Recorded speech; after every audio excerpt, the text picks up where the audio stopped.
The functional group present in propanone is a ketone. Here's a breakdown of what that means. Imagine a carbon chain like a backbone.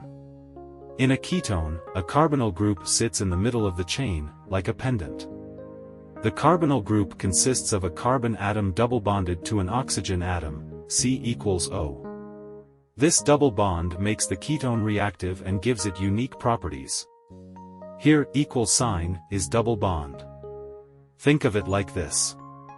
If the carbonyl group were a superhero, the carbon atom would be the hero, and the oxygen atom would be its sidekick. They're always together, and they have a special bond that makes them powerful.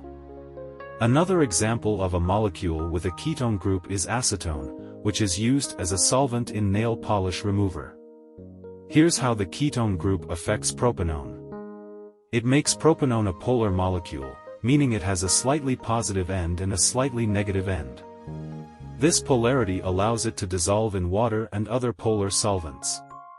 It also allows propanone to participate in reactions called hydrogen bonds, which are important in many biological processes.